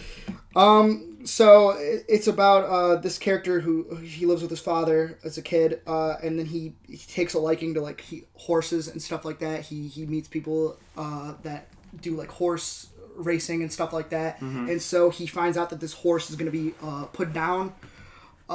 Because it's not a good racehorse, so he decides to take the horse and go on like a journey to leave or whatever. And this kid just does some really shitty things. In all honesty, and it really just took me away from it. There's like it's kind of dull too. Oh, in really? all honesty, there's some really good dramatic beats. That was like wow, it like actually had my jaw on the floor. I'm like holy shit. Right. And then there's some where it's like. Okay, I can't really sympathize with this character, and this character's giving me no reason to like him because, people are trying to help him. There's a lot of generous people out there. There's also some shitty people, but the generous people are willing to help him out, and he refuses their help, and I don't get it. So that kind of took me away from it. Overall, I haven't even rated this film yet. I'm just so far behind. I'd give it like a solid 6, honestly. Okay, well, I got you. All right, my next film is The Founder. I have seen that film. Okay, yeah. I really liked it. I always knew the story about McDonald's, like, a little bit. Okay. But I never really knew, like, the extent of it. Oh, you watched 2 Nick Offerman films. I did. It was strange, right? He did great, though. I thought the performances all around were really good. There's a couple weird, like, editing choices, like when the McDonald's brothers are explaining to Ray Kroc, like, how they came up with the process. And add this as an honorable mention, by the way, this cliche, finishing each other's sentences. And they're, like, quickly, like, firing off, like, finishing each other's sentences. And there's, like, this, like super fast, like... That's what I do on here all the time. Yeah, but, there's, like, this super fast, like, editing style, super fast thing. And then it's just kind of abandoned. But that doesn't really bother me too much. It's crazy how much the McDonald's brothers were screwed. Yeah. Because McDonald's is such a freaking... And I'm glad this movie exists to bring that to light. Because Ray Kroc is not the founder of McDonald's. It was the McDonald's brothers. He founded the franchise. He franchised it. And without Ray Kroc, McDonald's would not be where it is. And I highly... I highly understand that. Plus, I don't think Ray Kroc was probably as bad as the movie portrayed him, because, like... He's Walter White in this movie. Yeah, basically. I'm sure he was a better guy than they portrayed him. He did some shitty things, for sure, but... They even did, like, the say my name type thing. Yeah, right. It's so good. Mm-hmm. No, he did some shitty things, like when he franchised out into Illinois and he made the first franchise McDonald's, he called it McDonald's No. 1. I'm like, come on, man. Like, that's fucked. You know, and they only got $1 million out of that deal. That's why you don't do handshake deals, bro. That's why you don't do it. Yeah. Paper, dude. Yeah, dude, you gotta do it. Apparently, this wasn't touched on in the movie, but I did some research. Apparently, handshake deals were actually kind of commonplace between them. You know, Ray Kroc and the McDonald's brothers. So Ray Kroc kind of took advantage of that. Mm-hmm. Yeah. This film straight up put me off of McDonald's more than like something like Super Size Me, which didn't even affect me at all, because Super Size Me is a stupid film with false information. But yeah, dude, I was like, I'm on that boycott of McDonald's. I think it'll last like a couple more days, and then I'll be right back to McDonald's. Yeah. And yeah, dude. Yeah, I can't. I'm not doing that. I'm not boycotting. Oh, no. I don't think I actually, like, felt that. Oh, no, it's a quote-unquote boycott. I'm just joking no, around. I completely understand where you're coming from. Like, why support somebody like that? Right, You're not technically supporting him. Right. You're supporting your belly. Even on the McDonald's website. I went on the McDonald's website, right? And they talk about Ray Kroc like he's, you know, the thing that made McDonald's happen. He's like, our journey to our success started with one man, Ray Kroc. And I'm like... Did it really, though? Like, did it really, though? I mean, they mentioned the McDonald's brothers, but, I mean, they act like Ray Kroc was, like, the one, and I'm like, I guess in some capacity he is, but you gotta give McDonald's... It should have said, our journey started with 3 men. I mean... That's the way it was. Yes, but I do appreciate that, you know, they have such a thing as fast food now, because it's kind of nice, it's convenient, but also, I would have really liked to try the old school McDonald's to see what it would have been like. If I went back in time, that would be... Ooh. I would be like, I want to go to the first McDonald's. I bet it's primo. Oh, it's amazing. That's when quality was like... Quality over quantity. Yeah, exactly. And the McDonald's brothers understood that. Yeah, so you... what'd you get that from? 4 out of 5. Yeah, I like that movie. It's a good one. It's a good one. What else did I see? Oh, this was a cool documentary. I watched Searching for Sugar Man. Oh, yeah. Dude, that movie starts off so interesting. It grabs your attention. It makes you ask so many questions because it's about this guy named Rodriguez. He lived in Detroit, actually. Oh, really? And he would travel around and he would write his lyrics about stuff that he saw and stuff. But there was... but they open with that he died... He killed himself in front of everybody. Like, he committed suicide at a concert. And I'm like, crap. What the heck? And first of all, I'm like, how has nobody ever heard of this guy? Who is this guy? How did this happen? Right. How did this come to be? So I had so many questions. And the movie didn't really disappoint, but it does have a lot of inconsistencies where, like, there's a lot of cool, like, choices that they would do. Like, they had, like, an animation... reenactment, but it was more like just him walking. So you got to envision him from the mind of somebody else because this man was so elusive. And I'm like, that's really cool. But they only did that like once or twice. Same with like a lot of stuff. Like if they did something bad, they weren't consistent about it. Like they would only do it once, and I'm like, okay. But that's the same thing for like good. I'm like, they would only do it like once, and I'd be like, okay, I'd like to see this a little bit more because it's kind of cool. And that's really, like, my only complaint, except for... And then there's also, like, one other thing that I think they should have done at the end. Like, I think it really needed to, because this movie definitely appreciates the music more than anything. Yeah. You're talking about a guy that nobody knew. You're not talking about, like, the Rolling Stones, where people can, like him, or like Rolling Stones, but, like, it's kind of, like, because everybody else does. Right. But these people actually knew about this guy that no one else did, so of course they have an appreciation for the lyrics and stuff. And the way that this movie progresses, or this documentary progresses, is... It looks at the lyrics and then tries to find like context clues about where this guy was because they're trying to like track him down and like find more information about him because there's like nothing about this guy. And actually, there's this twist that happens in the movie. It's like, what the fuck? This is awesome. And like actually had my like I was agape. It's awesome. Okay. I had no clue, and I'm really glad that I knew nothing about this before going into it. Okay. So that was really awesome. The finale. There's, like I said, there's just one thing that I wish that they would have made a little bit longer, drew it out a little bit. But other than that, this is really good. I give it a high 8. Give it a hate, huh? I give it a hate. Give it a hate, baby. Give it a hate. Give it a late.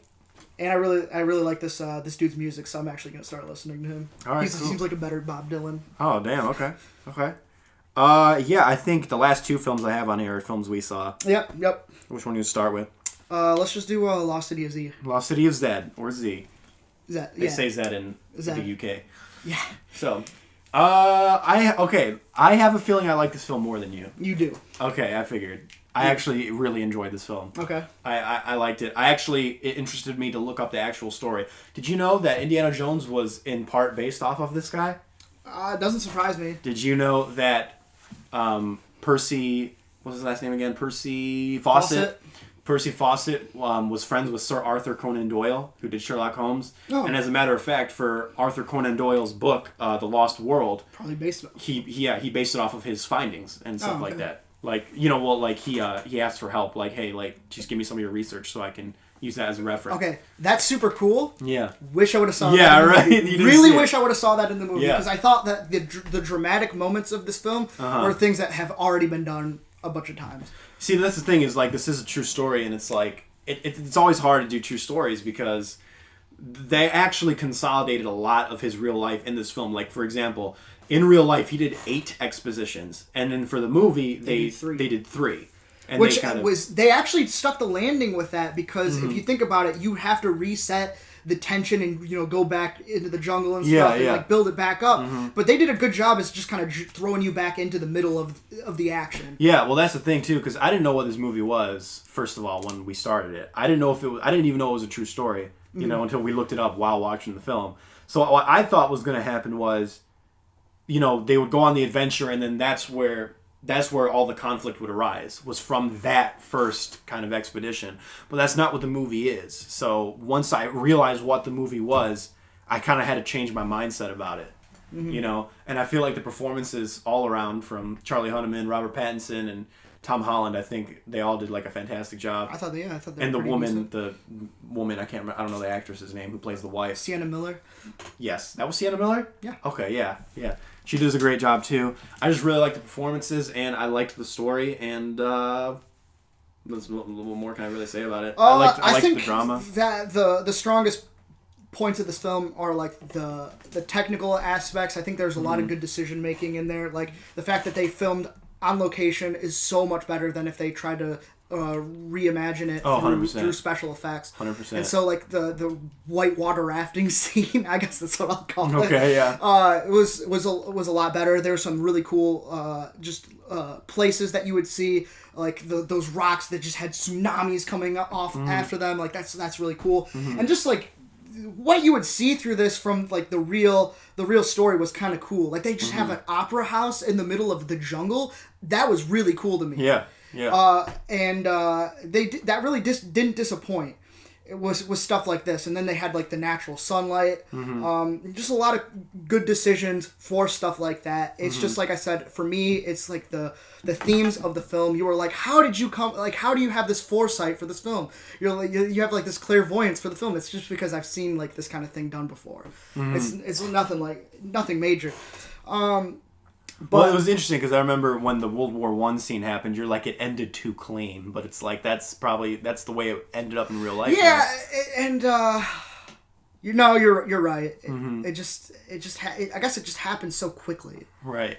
It's just like... Yeah, I feel like if they probably felt an obligation to throw that in there because that's what happened. They definitely had to balance out a lot of different stuff. But there were some things that you were just mentioning. I'm like, that would have been a lot cooler than if they would have thrown such and such in there. Yeah, like have a Arthur Conan Doyle scene or something. Yeah. Yeah, that would have been cool. And doing some research on it, it's just a really cool story, and it's like, no, it is a cool story. No one knows. Well, I don't want to spoil it. Never mind. The ending is left ambiguous. That's all I'll say, and that's the truth. Yeah, I did I like the way that they ended it. Me too. I thought the acting on display in that scene in particular was really perfect. Like Charlie Hunnam's delivery to Tom Holland when they're talking about something that's happening or something that's gonna happen. It's just it almost made me teary-eyed. It was great, just like the way it was delivered. Yeah. So. Yeah. So I thought it was a pretty good film, though. Yeah.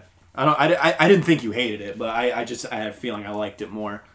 I give it a 4 out of 5 for me. I gave it a low 7, but I just feel like for 2 hours and 20 minutes, I feel like resetting itself 3 times was a little bit too much. Yeah, they should have prioritized I a little bit better. I even brought that up when watching. I'm like, it's weird how they reset basically. Because it's not like they did everything like verbatim. They did it 3 times, and instead they did it 8 times. It's like they could have done it a little bit differently. They could have. I got you. But I will say I was never bored though. Like with like the 2 hours, 25 minutes, I was never bored personally. So I had some moments when I was. Really? Nah, not for me. Not for me. I'll just say that I'm glad that we watched it together. Because if I watched it like by myself, it would have been like a little dragged a little bit. Oh more. Yeah. But you gave it a low 7? Low 7, yeah. It's not bad though. That's not bad. Yeah, it's not bad. It's not bad. All right, you want to talk about another film? Yes. I'm actually very curious to see because we haven't actually talked about. No, we haven't. At all. You want to know my opinion on it? I can't wait. This film was, in my opinion, dude, I think this film was mediocre. Yeah. It was extremely mediocre. Yeah, it wasn't as good as I was trying to build it up as like a joke, but I just I figured. Yeah. There are elements in this film of, I'm just gonna say it. I don't like to. I know I throw this word around, but there are elements of genius in this film, dude. There are small things, like I won't spoil it here, but that shot at the end with Rene Russo, like in a fetal position like this, with like the shadows and then the cat comes up. Yeah. Amazing. I was like, yes, perfect. But that's not what I was referring to. I was talking points from the film. Mm-hmm. Like it was like they were really interesting. Let me double check. I'm sorry. Well, what I was gonna say was that's one of the examples. Obviously, there are some really great moments in this film. Obviously, the horror element is actually done really well, in my opinion, for the most part. And also, I loved its satire on the art world. It was so great. And there were some parts in there that were hilarious, like the part where the guy goes in to John Malkovich's studio and there's just a pile of trash on the ground and he's like, wow, like this is amazing. And he's like, that's just trash. You know, like I thought that was hilarious. Yes. He's like, I want to show you my new art. And then that's just modern art. That's a view of modern art. No, exactly. It's great. It's basically a giant FU to modern art. And then it's kind of nice that these actual paintings that they're obsessing over are like really good. Yeah. Like they're like Van Gogh style. Mm-hmm. And it's like the kind of thing that doesn't get made anymore. Yeah. I'm glad, but it's funny to hear what's his name? Jake Gyllenhaal, like just be like this pretentious art critic, like who thinks he's so high up. He was really watchable. Yeah, he was. And actually, I think the horror element for me kind of drugged like that down because I really was invested in the art community. Well, that's the thing is like I felt like you know how we said the trailer balanced the tone really well. The movie didn't do that, in my opinion. I feel like the movie was trying to be too many things. Okay, so there's actually a lot that I have to say about this film. Like the smaller things that I was talking about is like Penance is like the death of art, stuff like that, or like the fact that they think that actual death can be considered art. You know what scene I'm talking about? Yeah, I know what you're talking about. It's like that was like I thought that was really cool. That was a great satire on that was a world. really good scene. Yeah, it was was. Like little things like that where like I'm like that's awesome, but there's a lot of times where I'm like there's a big drastic change between like two characters' relationships. I feel like there's an unspoken time lapse that happens, and I'm like, I feel like we missed chapters. That's exactly what I was. That's exactly my point. I was just about to bring that up. Yes, you're right because they set up these characters as this one thing, and everything seems to be going well, and then all of a sudden, like in the blink of an eye, it's like they're like they hate each other or something, or like something. It felt like that. Yeah, I'm like. Did we miss something? We did miss something. Is there a scene that's missing here? Because I'm like, I don't know. I felt like there was also too many characters just in general.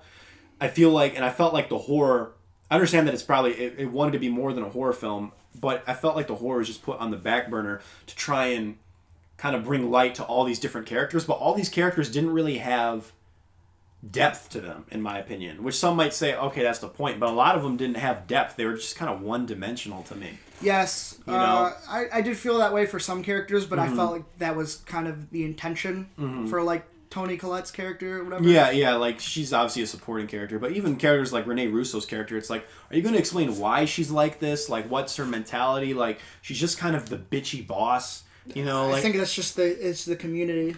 Yeah, that is, but I feel like there just needs to be more with these characters, personally. I just feel like they needed to be developed a little more, because when characters start to bite the dust, I don't care about them. I don't care about it. You know, it doesn't... Yeah. You know, Yeah, I see. I actually I didn't really think too much about that. I didn't really think it was all that necessary. I just feel like they should have refined the relationships that did actually matter. I also thought that the horror stuff, I was more interested in the mystery. Who was this artist? What happened with this artist? Who was this guy who painted these things? Yeah, right? there was and they a sort lot of of things, abandoned it. like kind of open ended that didn't really resolve. And then that was actually the case with John Malkovich's storyline. I'm like, what the fuck happened with that? And then like it ends. I'm like, oh, okay. Yeah, like, but I feel like that was just kind of pointless. That whole. I kind of did enjoy that thing. It was like what an artist should be. It's not like you're not doing it for other people. You're doing it for yourself type of thing. Yeah, that's I true. kind of did like that. Okay, I see where that. And okay, I kind of get where you're coming from. Actually, that's another thing that I liked about the screenplay. Like, there's a lot of small things that like exactly, I enjoy. man. That's what disappoints me about it because there's some genius in here. And since we got to talk about, since it's a Netflix movie, we got to talk about the Netflix quality. Yes, these special effects are just their TV garbage. Yeah, it's awful. Yeah, even his setups for some of these. There's some really cool props that they would utilize for like the death sequences and stuff, but overall creating like this nightmare scape didn't really work out. No, I got you. I got you. I also feel like I know you love this guy.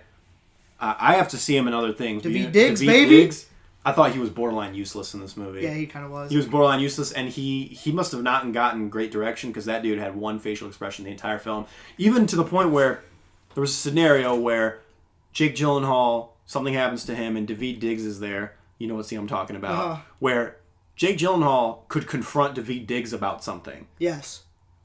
Hey, your piece of art is responsible for something that happened to this person. What the fuck? You know? They could have had a scenario where that happened, and that didn't happen at all. I'm like, so does this guy not feel any guilt? And then he's just like abandoned. No, I'm gonna be honest with you. I feel where you're coming from about his character, but like. When he was on screen, like I was like, this kid, he's just smoking weed and taking in the art or whatever. That is such a thing. Like, people actually do that or whatever. It's like the way of enhancing it or something like that. I felt like that's what his character kind of boiled down to. I just felt like he was such a blank slate. This man is a Tony Award winner. Yeah, which is just crazy to me. He's probably better in like Blind Spotting or other movies, but I feel like he just wasn't. Yeah, he wasn't really much of much. He wasn't. But I still liked seeing him. Yeah. Being a fan, I'm a huge Clipping fan. Holy shit. Yeah. Love them. Okay, yeah. What else was I gonna say? Do you remember when we were talking about what was that? Personal shopper, and I said that how everybody would like come up and be like introduce themselves by like, I worked at this place and now I work at this place. I kind of felt that way with this film too. Like there was that and this is another thing that didn't go anywhere. Like there's that one guy that shows up and he's like, you're not going to get away with this, like you took my guy or whatever. It almost seemed like this gangster vibe, but that kind of didn't go anywhere. That's true. At all. But the way he approached it is like, I work with this person. I'm like, really? And then same with when they were the one chick was getting the mail, and the one guy was like, "Yeah, I work at this place or whatever." It's like very boring. Yeah, I feel like there was a lot that might have been cut out of this film because I feel like there was a lot that could have maybe developed these characters and actually see some of these scenarios that happen instead of hearing about them in passing. And another thing too is they set up this mystery, right? And then Jake Gyllenhaal is writing a book about this artist, so he goes to discover the mystery about who this guy was, and then there's another guy who hired a PI to do the same thing for him, right? So you're thinking like, oh, okay, this is where the conflict is going to come in between these two characters. Not at all. Disappears. It disappears completely. As a matter of fact, that guy who hired the PI calls up Jake Gyllenhaal and he's like, hey, I found some information for you. So I'm like, okay, then what's the point of having this? Like, I'm confused, you know? There are a lot of dead ends. Yeah. Tons. Yeah. But like I said, a lot of small stuff. Even like the metaphors in here, like art captures you. You know what I'm saying? Yeah. And then also like artist puts a little bit of themselves into their work. Like I like those little. I like the fact that I don't know if you noticed this, but all the characters' deaths are related some way with who they are with the art that like kills them. Yes. You know, and I'm like, okay, that's cool. Yes. That's cool. So, small stuff. But there's so many problems. Yes. Also, why is this movie called Velvet Buzzsaw? Yeah, it was her old band when she was like in high school, but it's like, why is it called Velvet Buzzsaw? Because it's such a cool name. It's a cool name, yeah, but it's like, it doesn't, like, why? it's just kind of pointless. I'm like, okay. Yeah. Mm-hmm. Uh. I gave it 3 out of 5. Yeah, I'd give it like a solid 6. Mm-hmm. Coco was really cute in it. Yeah, dude, Natalie Dyer. Yeah, that's what Jake kept saying. He became obsessed. Oh, obsessed with her. Hell yeah, dude. Does he like Stranger Things? He watched 2 episodes. Okay, well. So no. Natalie Dyer. Yeah. Anyway, yeah, it's okay. I kind of wanted more from it. Mm-hmm. Yeah, me too. I was expecting a little Glad we're more. on the same page. Yeah, pretty much. Pretty much exactly. All right. So I do actually have a thing picked out for you. All right, do it. We can. I'm gonna watch. There's definitely some films that I can't wait to watch for this in particular. Okay. So we're going to do plot twists. Oh, okay. That's gonna be fun. All right. But this is also gonna be hard because Yeah. we have to be very careful with how we touch up on it. Yes, that's very true. So I feel like a lot of it is going to be like mentioning the film and how we felt about it. Yeah. And so we might want to consider bringing more to the table than less because it's going to be a short one. Right. So. All right. That's gonna be fun. It's gonna be fun. It's gonna be fun. Is that it? That's the end episode. of the end of the episode. All right. So I'm gonna do closing time. You know, we were talking about DC and Batman a lot today. Okay. You know what Joker's catchphrase in The Dark Knight was, right? It was why so serious. No, I was gonna. Why so serious? No, wasted potential. Wasted. Because you know how he goes, why so serious? You know? Dude, yeah, he does do that. Yeah. Yeah, so we should replace the "so" with "so." All right, let's do it again. And I'll edit it in. So, yeah, he goes, why so serious? That was terrible. Yeah.